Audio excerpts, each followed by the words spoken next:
आज का जो हमारा टॉपिक है वो है रिएक्शन ऑफ हेलो अरेन्स। पिछली वीडियो में हमने रिएक्शन ऑफ हेलो एल्केन को देखा था, जिसमें हमने हेलो एल्केन का सब्स्टिट्यूशन रिएक्शन कराया, फिर हमने उसका एलिमिनेशन कराया, फिर हम उसका मेटल के साथ रिएक्शन देखे। ठीक वैसे ही हेलो अरेन्स का भी कुछ रिएक्शंस है जिसको हम लोग बारी बारी से देखेंगे। तो इसमें जो पहला रिएक्शन हम लोग करके देखेंगे वो है nucleophilic substitution. Nucleophilic substitution of hello arenes. बात करें हेलो अरेन्स के न्यूक्लियोफिलिक सब्स्टिट्यूशन की, तो जो हेलो अरेन्स होते हैं वो न्यूक्लियोफिलिक सब्स्टिट्यूशन के टुवर्ड थोड़े से डीएक्टिवेटिंग होते हैं, मतलब थोड़े से इनर्ट बोलेंगे उसको। क्योंकि अगर हम एक हेलो अरीन ले लेते हैं, ये मेरे पास अगर यहाँ पे क्लोरीन लगा हुआ है, तो हम जानते हैं कि क्लोरीन के पास लोन पेयर होता है, और लोन पेयर सिग्मा और ये पाई क्या होंगे, कंजुगेशन होंगे, यानी रेजोनेंस में होंगे। तो ये क्या होगा, कुछ इस तरीके से इसके रेजोनेटिंग स्ट्रक्चर आएंगे मेरे। पहले हम उसको बना लेते हैं। यहाँ पे डबल बॉन्ड कैरेक्टर आया और इस क्लोरीन पे एक प्लस चार्ज आया, यहाँ पे माइनस चार्ज। ये लोन पेयर सिग्मा पाई, ये क्या होंगे कंजुगेशन में, इस तरीके से। ठीक है, यहाँ पे एक पाई बॉन्ड, यहाँ पे माइनस चार्ज, और ये क्लोरीन। अब ये यहाँ पे शिफ्ट होगा और ये इस पे शिफ्ट होगा, और यहाँ पे minus charge, double bond Cl plus, और फिर ये यहाँ पे और ये यहाँ।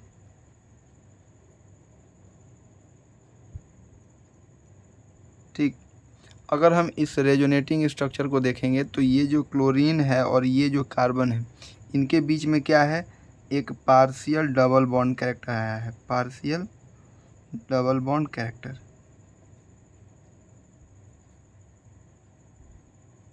ठीक, अब पार्शियल डबल बॉन्ड कैरेक्टर है और हमें इस क्लोरीन को किसी अनदर न्यूक्लियोफाइल से क्या करना है, सब्स्टिट्यूट करना है।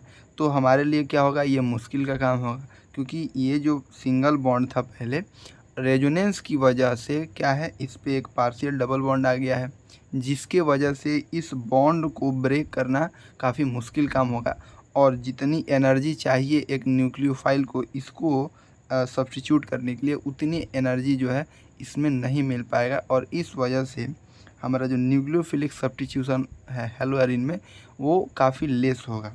तो पहला जो हमारा क्या कारण हुआ, वो हुआ due to resonance, due to resonance there will be partial double bond character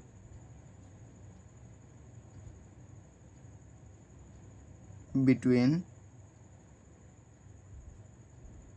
chlorine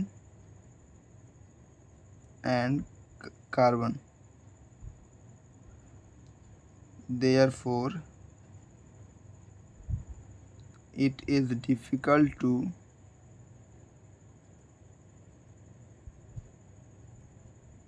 break the bond and substituted by nucleophile.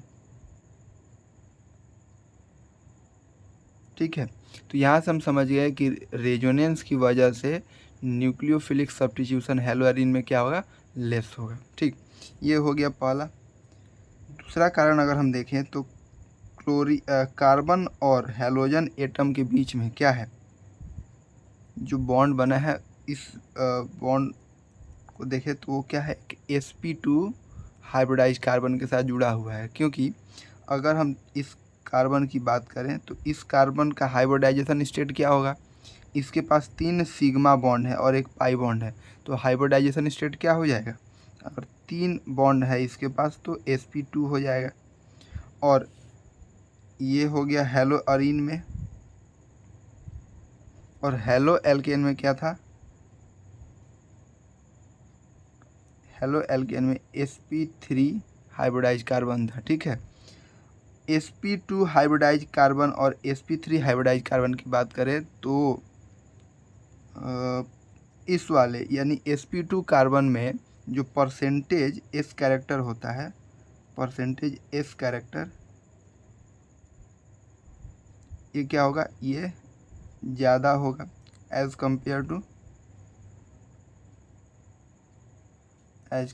To sp3। अगर sp2 में परसेंटेज s कैरेक्टर की बात करें तो 33% और इसमें 25%। तो जितना ज़्यादा s कैरेक्टर होगा उतना ज़्यादा उसकी इलेक्ट्रोनेगेटिविटी होगी। यानी इस केस में कार्बन और हैलोजन के बीच में इलेक्ट्रोनेगेटिविटी ज़्यादा है और इसमें थोड़ी सी कम है।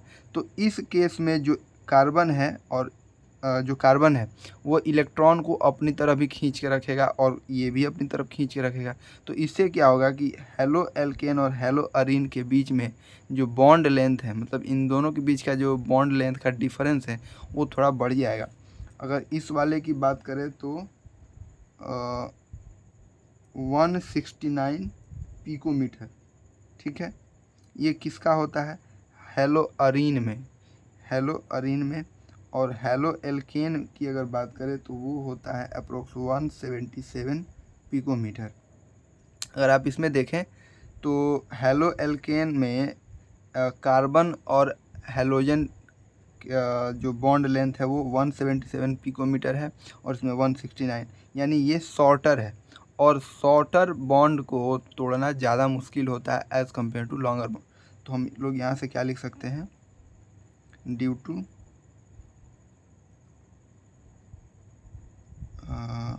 To percentage s character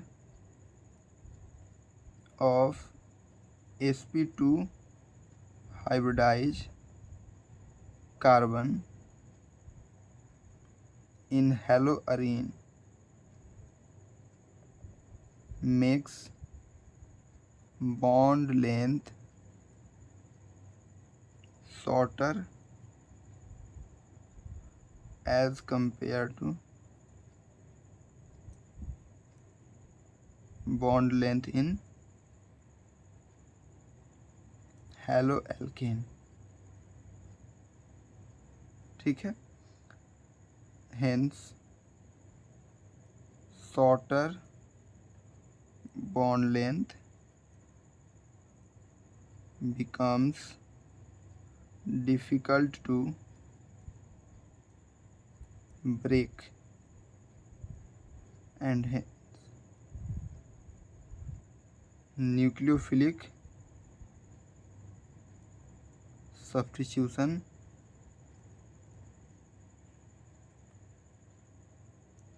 gets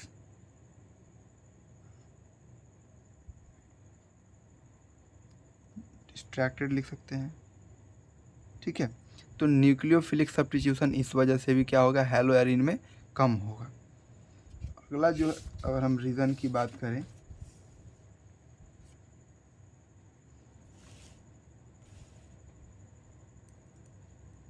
अगर हम देखें तो जो हैलोअरीन है उसमें जो क्लोरीन या ब्रोमीन लगा है उसके ऊपर भी लोन पेयर है और जो न्यूक्लियोफाइल मेरे पास आ रहा है उसके ऊपर भी इलेक्ट्रॉन होंगे। यानी इस हैलोजन के इलेक्ट्रॉन और उस न्यूक्लियोफाइल का जो इलेक्ट्रॉन होगा उन दोनों के बीच में क्या होगा, रिपल्सन होगा, जिससे क्या होगा, हमारा जो न्यूक्लियोफिलिक सब्स्टिट्यूशन है वो डिस्टर्ब होगा due to repulsion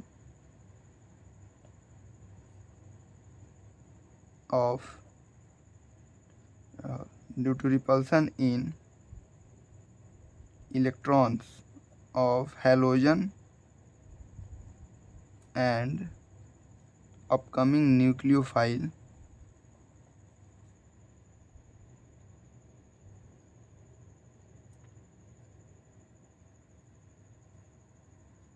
became haloarine too less reactive towards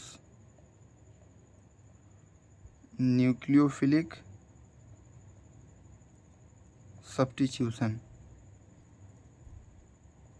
ठीक है।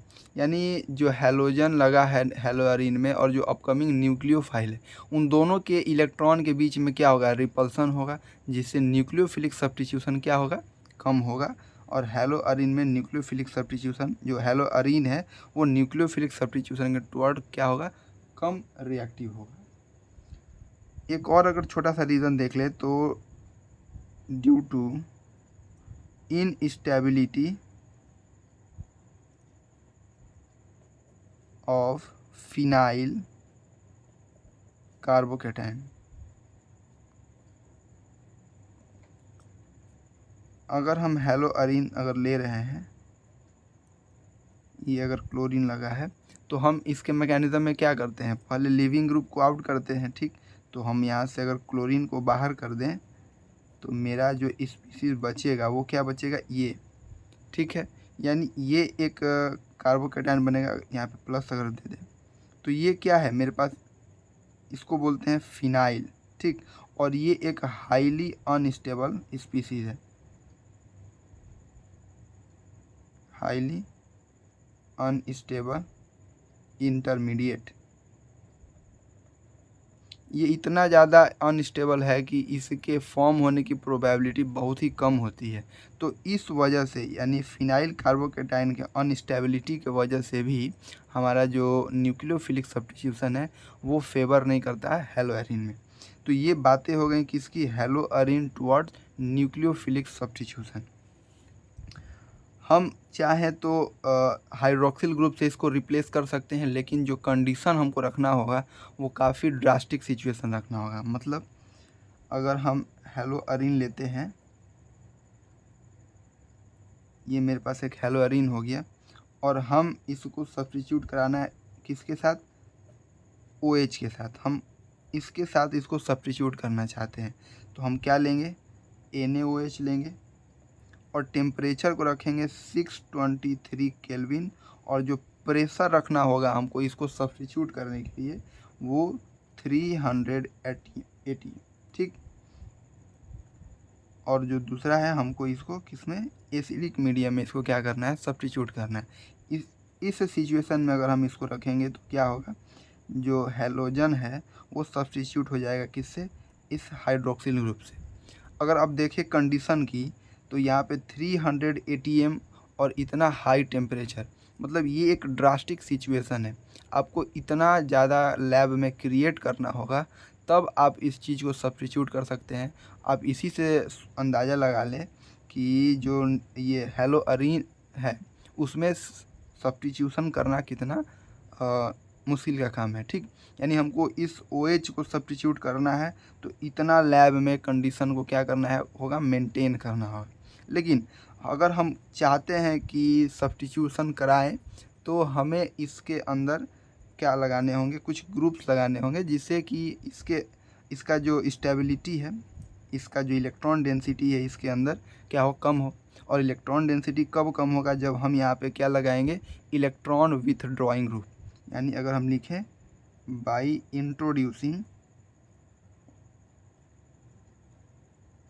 Introducing an electron withdrawing group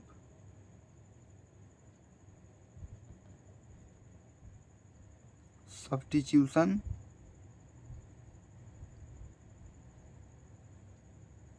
may be easily possible। यानी अगर हम इसमें इस हैलोअरीन में कोई इलेक्ट्रॉन विथड्रॉइंग ग्रुप को इंट्रोड्यूस कर देते हैं तो हमारा जो सब्स्टिट्यूशन है वो हो सकता है कि थोड़ा आसान हो जाए। कैसे होगा, हम क्या करते हैं कि इसके अंदर एक नाइट्रो ग्रुप लगा देते हैं, ठीक। ये मेरा हैलोअरीन है और हम इसके अंदर क्या लगा देते हैं, एक नाइट्रो ग्रुप। ये क्या करेगा, इलेक्ट्रॉन डेंसिटी को डिक्रीज करेगा। यानी अगर इसके अंदर इलेक्ट्रॉन डेंसिटी डिक्रीज होगा तो जो न्यूक्लियोफाइल है उसको अटैक करने के लिए यहाँ पे जगह मिल जाएगा। यानी इसके अंदर अगर इलेक्ट्रॉन डेंसिटी कम होगी तो इसके अंदर क्या आएंगे, पार्शियल पॉजिटिव चार्ज आएंगे, और पॉजिटिव और जो न्यूक्लियोफाइल है इलेक्ट्रॉन रिच स्पीसी उसको एक साइट मिलेगा अटैक करने के लिए, और न्यूक्लियोफाइल जो है इसमें क्या हो सकता है, सब्स्टिट्यूट। और सब्स्टिट्यूट उसको नहीं बोलेंगे, वो इसमें आके ऐड होगा। यानी वो इसको सब्स्टिट्यूट हाँ इसको सब्स्टिट्यूट कर देगा, ठीक, ऐड नहीं, इसको सब्स्टिट्यूट कर सकता है। कैसे? यानी अगर हम इसके अंदर एक नाइट्रो ग्रुप लगा दिए और फिर से हम OH के साथ सब्स्टिट्यूट करना चाहते हैं तो हम लेंगे NaOH और एसिडिक मीडियम। अब इस केस में हमें जो टेम्परेचर रखना है वो कितना, 443 केल्विन, ठीक है। अगर इतना मेंटेन करेंगे तो हमारा जो क्लोरीन है वो सब्स्टिट्यूट हो जाएगा OH के साथ और ये NO2 लग जाएगा। यानी देखिए ये नाइट्रो ग्रुप क्या है, एक इलेक्ट्रॉन विथड्रॉइंग ग्रुप है। वो ये क्या करेगा, इलेक्ट्रॉन डेंसिटी को डिक्रीज कराएगा इस बेंजीन रिंग में, और इलेक्ट्रॉन डेंसिटी को डिक्रीज कराएगा तो ये क्लोरीन जो है ये इजीली बाहर होगा और तब ये जो OH है वो इसमें आकर के क्या हो जाएगा, सब्स्टिट्यूट हो जाएगा। वैसे ही अगर हम एक और इलेक्ट्रॉन विथड्रॉइंग ग्रुप इसमें लगा देते हैं तो देखिए हमारा जो टेम्परेचर है वो और कम होगा। इस केस में कितना हो गया, 443। हम एक काम करते हैं, यहाँ भी NO2 ग्रुप लगा देते हैं और एक यहाँ भी NO2 ग्रुप लगा देते हैं, ठीक है। यानी दोनों तरफ से इलेक्ट्रॉन विथड्रॉइंग ग्रुप इस बेंजीन रिंग में इलेक्ट्रॉन डेंसिटी और डिक्रीज करेगा और हमें क्या करना है, OH के साथ इसको सब्स्टिट्यूट कर देना है। तो हम NaOH लेंगे, एसिडिक मीडियम, और इस केस में हमें टेम्परेचर कितना रखना पड़ता है, 368 केल्विन, और इजीली क्या है यहाँ से ये सब्स्टिट्यूट हो गया, ठीक। ये जितने भी डेटा हैं ये सब लैब में पहले से इसको किया गया है, देखा गया और तब ये डेटा इसमें निकल गया है, ठीक। यानी अगर हम नॉर्मल क्लोरोबेंजीन में अगर OH को सब्स्टिट्यूट कराना चाहते हैं तो लैब में हमें इतना टेम्परेचर को क्या करना होगा और इतना एटमॉस्फेरिक प्रेशर को मेंटेन रखना होगा, तब ये सब्स्टिट्यूट होगा, जो कि इजी काम नहीं है। अगर हम इस क्लोरीन में एक नाइट्रो ग्रुप को पहले इंट्रोड्यूस कर दें और तब सब्स्टिट्यूशन कराना चाहें तो हमें कुछ टेम्परेचर कम रखना होगा और कम रखने पर भी ये हमारा सब्स्टिट्यूशन हो जाएगा। वैसे ही एक और ग्रुप लगा देते हैं यहाँ पे तो हमारा सब्स्टिट्यूशन और भी इजी हो जाएगा। वैसे ही अगर इस वाले ऑर्थो पोजीशन पे एक और लगा दें तो देखिए क्या होगा। हम क्या करते हैं कि इस क्लोरोबेंजीन में यहाँ भी NO2 ग्रुप लगाते हैं, यहाँ भी और एक यहाँ भी, ठीक। और हमें क्या करना है, सब्स्टिट्यूट करना है OH को। अगर इस केस की बात करें तो हमें सिंपली इसको थोड़ा सा गर्म कर देना होगा, बस इसको बीकर में लेकर के इसको डाल करके और थोड़ा सा गर्म कर देंगे इसको बर्नर पे, तो वो क्या हो जाएगा, इजीली, काफ़ी इजीली सब्स्टिट्यूट हो जाएगा। यहाँ पे OH लग गया, ये NO2 NO2 NO2, ठीक है। इस तरीके से हम क्या कर सकते हैं, हेलो अरीन का सब्स्टिट्यूशन कर सकते हैं। यानी अगर हमको सब्स्टिट्यूशन करना होगा तो हमें उसके अंदर इलेक्ट्रॉन विथड्रॉइंग ग्रुप को ऐड करना है और तब हमारा जो सब्स्टिट्यूशन है वो काफ़ी इजीली हो सकता है, ठीक। ये सारी बातें किसकी हो गई, सब्स्टिट्यूशन, न्यूक्लियोफिलिक सब्स्टिट्यूशन की। अगर हम देखें तो हमारा जो हेलो अरीन है वो न्यूक्लियोफिलिक सब्स्टिट्यूशन के टुवर्ड क्या है, लेस रिएक्टिव है। तो किसकी तरफ ज़्यादा अट्रैक्टिव होगा, तो वो होगा इलेक्ट्रोफिलिक सब्स्टिट्यूशन। यानी जो हमारा हेलो अरीन है वो इलेक्ट्रोफिलिक सब्स्टिट्यूशन के तरफ क्या होगा, ज़्यादा अट्रैक्टिव होगा, यानी ज़्यादा रिएक्टिव होगा। Electrophilic substitution of hello arenes, ठीक है। अब इसमें 3-4 रिएक्शन आते हैं जिसमें पहला होता है सल्फोनेशन, दूसरा होता है नाइट्रेशन, तीसरा होता है फ्रीडल क्राफ्ट, अल्काइलेशन, चौथा होता है फ्रीडल क्राफ्ट एसाइलेशन, और एक होता है हैलोजिनेशन।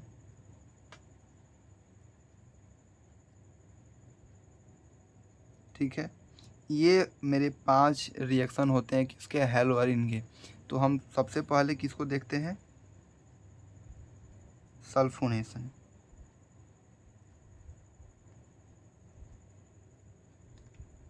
ठीक है, हमें क्या करना है कि सल्फोनेशन में क्या करना होता है कि जो हैलोअरीन है उसमें SO2 ग्रुप को क्या करना होता है, ऐड करना होता है। तो हम इसको ऐड करके देखते हैं। सॉरी, मैंने SO2 कह दिया, SO2 नहीं, SO3H को ऐड करते हैं। ठीक है, सल्फोनेशन में क्या करेंगे हम, एडिशन ऑफ SO3H। ठीक, रिएजेंट कौन सा यूज करेंगे, रिएजेंट यूज करेंगे कॉन्सनट्रेटेड H2SO4। ठीक है, और हमारा इलेक्ट्रोफाइल क्या होगा,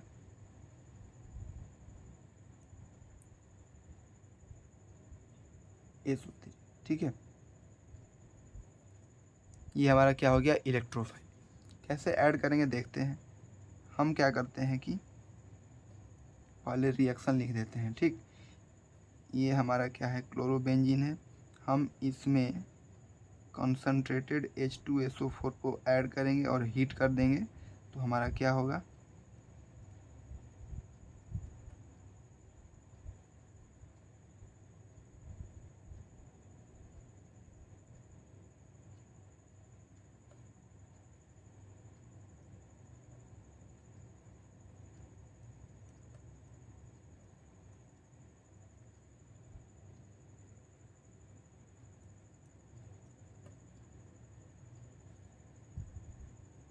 ठीक है, ये हमारा क्या होगा, रिएक्शन हो गया। अब हम इसका क्या देखेंगे, मैकेनिज्म देखेंगे।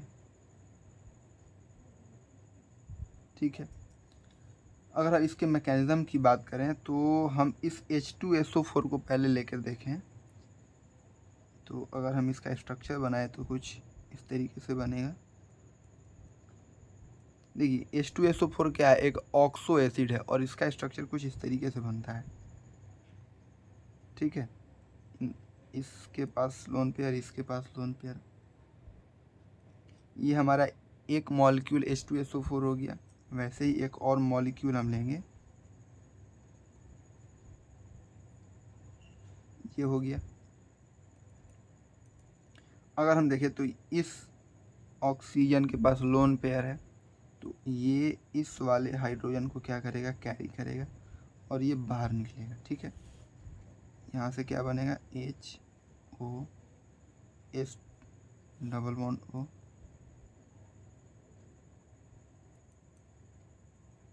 ठीक है, ये यहाँ पे प्लस चार्ज आया। साथ ही साथ यहाँ से एक H तो बाहर निकल गया, तो क्या बचा यहाँ पे, SO4, HSO4 क्या बचा, HSO4।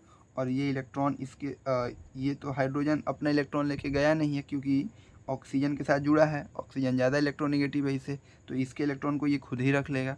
तो इसके ऊपर क्या आ गया, माइनस चार्ज।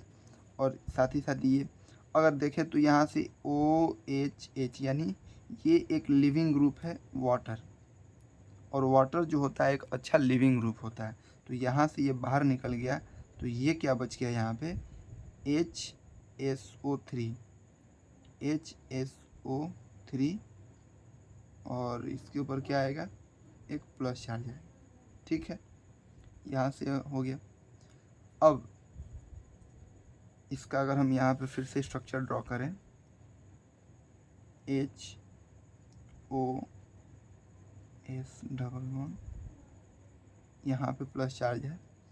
अब ये जो लोन पेयर है वो इस पे क्या कर जाएगा, शिफ्ट करेगा और इस पॉजिटिव चार्ज को क्या करेगा, न्यूट्रलाइज करेगा, और ये जो H है ये बाहर निकल जाएगा। ठीक है, और यहाँ से मेरे पास SO3 क्या हो गया, SO3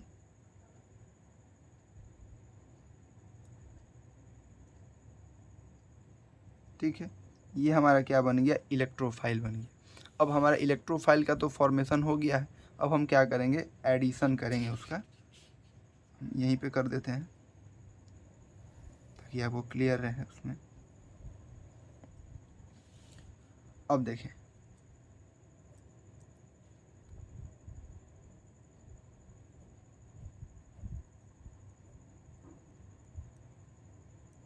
ये क्लोरीन है, हमें इलेक्ट्रोफाइल को इस पे क्या करना है, अटैक कराना है। तो क्या होगा, ये बॉन्ड इसको यहाँ पे शिफ्ट करते हैं और जो हमारा SO3 था इलेक्ट्रोफाइल वो क्या होगा, इसके ऊपर ये माइनस चार्ज यहाँ पे शिफ्ट किया और ये इसके ऊपर अटैक किया। ये Cl SO3 और यहाँ पे इसके साथ एक हाइड्रोजन भी लगा हुआ है, ठीक है। और यहाँ पे क्या आया है, प्लस चार्ज। नेक्स्ट स्टेप में क्या होगा कि ये जो हाइड्रोजन है वो अपना बॉन्ड यहीं पे शिफ्ट करेगा और ये बाहर निकलेगा। तो ये कुछ ऐसा हुआ।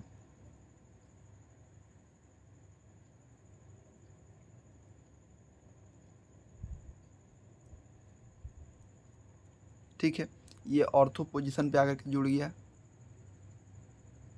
अगर यहाँ पे देखें तो ये जो SO3 है इसके ऊपर एक माइनस चार्ज आएगा, क्योंकि ये जो था इस पे अटैक करके ये हाँ ठीक है, ये इस पे अटैक किया तो यहाँ से ये जुड़ गया। तो ये जो अपना निगेटिव चार्ज है इसके ऊपर क्या करेगा, ट्रांसफ़र का मतलब ये गेन किया है तो इसके ऊपर क्या आएगा, एक माइनस चार्ज आएगा। ठीक, ये जो हाइड्रोजन बाहर निकला है इसको वाटर क्या करेगा, अपने साथ लेकर के जाएगा। ठीक, यहाँ से ये मेरा हो गया।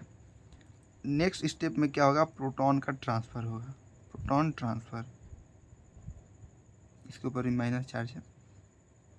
अब ये जो मेरा इंटरमीडिएट बना है यहाँ पे Cl SO3 माइनस, यहाँ से क्या होगा कि जो वाटर जो इस हाइड्रोजन को लेकर के गया था इसके ऊपर पॉजिटिव चार्ज है, ये जो माइनस चार्ज है इस हाइड्रोजन को अपने साथ लेकर के बाहर निकलेगा और यहाँ से ये जो प्रोटॉन है इस पर क्या हो जाएगा, शिफ्ट हो जाएगा। यानी इस केस में हम क्या कर रहे हैं, प्रोटॉन का ट्रांसफ़र कर रहे हैं। ठीक, ये क्लोरीन और ये मेरा SO3H है। वैसे ही अगर हम ये वाला जो देखें तो ये क्या था, ऑर्थो अटैक था। वैसे ही पैरा अटैक होगा तो हमारा पैरा पोजीशन पे SO3H लग जाएगा और मैकेनिज़्म सेम यही होगा। ठीक, और यहाँ पे क्लोरीन, ये मेरा एक प्रोडक्ट बन के आया और एक ये। ठीक, हम जानते हैं कि जो ऑर्थो वाला होता है और जो पैरा वाला होता है, पैरा प्रोडक्ट जो होता है वो मेजर होता है और ये माइनर होता है। ठीक, इस तरीके से हम बेंजीन में बेंजीन का जो है बेंजीन बोल रहे हैं, हेलोअरीन का सल्फोनेशन करते हैं। ठीक है, ये उसका पूरा मैकेनिज़्म हो गया। इस तरीके से हम इसका क्या कर लिए, सल्फोनेशन कर लिए। नेक्स्ट जो है हमारा वो क्या है, नाइट्रेशन। तो नाइट्रेशन भी कर लेते हैं।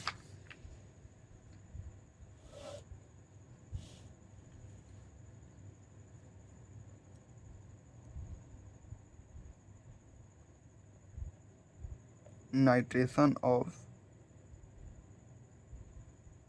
हेलोअरीन। ठीक है, हम क्या करते हैं, नाइट्रेशन जिस तरीके उसमें क्या किए हम लोग, SO3H ग्रुप को ऐड किए, उसी तरीके से इसमें NO2 ग्रुप को क्या करेंगे, ऐड करेंगे।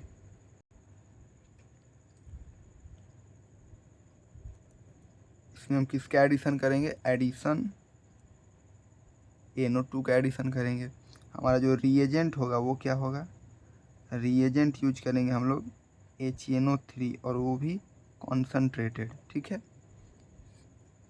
कॉन्सनट्रेटेड है ये, कॉन्सनट्रेटेड।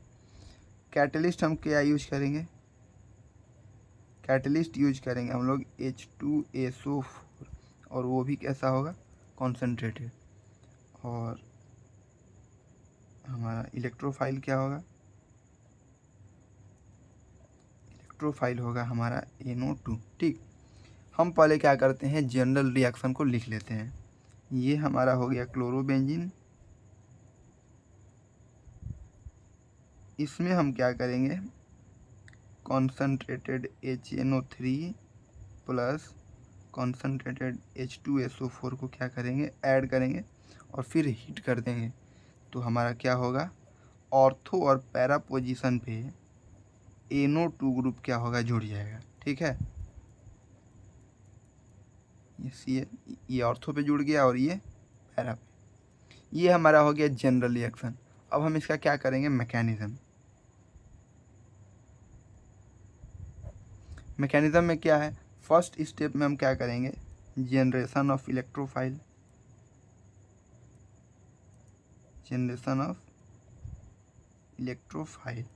ठीक है। अब इलेक्ट्रोफाइल कैसे जनरेट होगा, तो हमारा जो रिएजेंट हमने क्या लिया है, HNO3, तो हम HNO3 का पहले यहाँ पे ये डबल बॉन्ड है O, ये O और ये H, और ये जो एक है यहाँ पे O HNO3, ठीक है, ये कोऑर्डिनेट बॉन्ड से क्या है यहाँ पे जुड़ा हुआ है, ठीक। साथ ही हमने कैटलिस्ट क्या यूज किया है, H2SO4, ये हो गया। अब देखें तो ये जो ऑक्सीजन है जिसके ऊपर लोन पेयर है, ये इस हाइड्रोजन यानी इस प्रोटॉन को कैरी करेगा और इसको अपने साथ जोड़ लेगा। तो यहाँ से क्या होगा, N double bond O H और ये हमारा प्लस चार्ज हो गया, ठीक। अब यहाँ से देखें तो ये क्या है, एक वाटर मॉलिक्यूल है जो कि एक बेटर क्या है, लिविंग ग्रुप है, ठीक है। ये क्या है, वाटर बेटर लिविंग ग्रुप,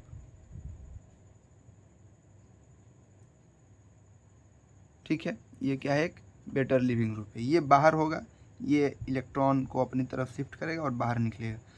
यहाँ से क्या मेरा बच गया, NO2 इलेक्ट्रॉन लेकर के निकला है तो इसके ऊपर पॉजिटिव चार्ज, ये हमारा क्या हो गया, इलेक्ट्रोफाइल।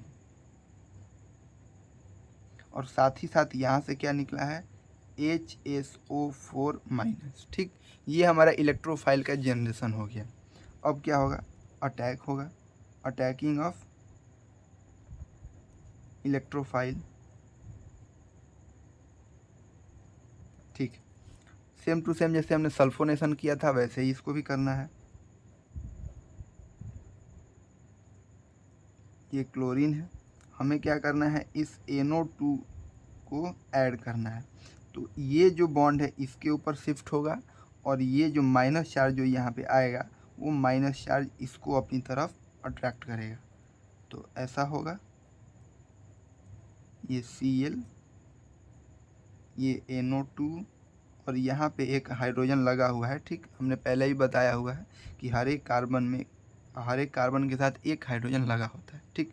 अब यहाँ पे क्या है, पॉजिटिव चार्ज है, तो ये हाइड्रोजन जो है नेक्स्ट स्टेप में क्या होगा, ये अपना इलेक्ट्रॉन यहाँ पे शिफ्ट करेगा और ये बाहर निकलेगा। बाहर कैसे निकलेगा, जो HSO4- था वो इसको कैरी कर लेगा और यहाँ से क्या निकलेगा, Cl, ये NO2, ठीक। ये मेरा हो गया ऑर्थो प्रोडक्ट। वैसे ही मेरा पैरा प्रोडक्ट भी आएगा, Cl और यहाँ पे NO2। तो ये मेरे दो प्रोडक्ट निकल के आ गए, ये मेरा ऑर्थो और ये मेरा पैरा, ठीक। ये मेरा क्या होगा, मेजर प्रोडक्ट होगा और ये माइनर, ठीक। इस तरीके से हम क्या कर लिए, इसका नाइट्रेशन भी कर लिए, ठीक। तो आप पूरी तरीके से इसको देख लीजिए, समझ लीजिए। ये हमारा हो गया नाइट्रेशन। हमने इसमें क्या क्या कर लिया अब तक, हमने हैलोअरीन में न्यूक्लियोफिलिक को समझ लिया, किस तरीके से न्यूक्लियोफिलिक सब्स्टिट्यूशन के टुवर्ड वो लेस रिएक्टिव होता है। फिर हमने इलेक्ट्रोफिलिक सब्स्टिट्यूशन को समझा जिसमें हमने सल्फोनेशन किया, अभी नाइट्रेशन किया हमने। नेक्स्ट वीडियो में हम इसका फ्रीडल क्राफ्ट जो रिएक्शन है उसको करेंगे और जो मेटल के साथ रिएक्शन है उसको करेंगे, और उसके बाद इसमें जितना भी क्वेश्चन हो सकता है वो सारे क्वेश्चन को हम करा देंगे, ठीक। तो तक आप इस चीज़ को प्रैक्टिस कीजिए और रिवीजन करते रहिए, ठीक है।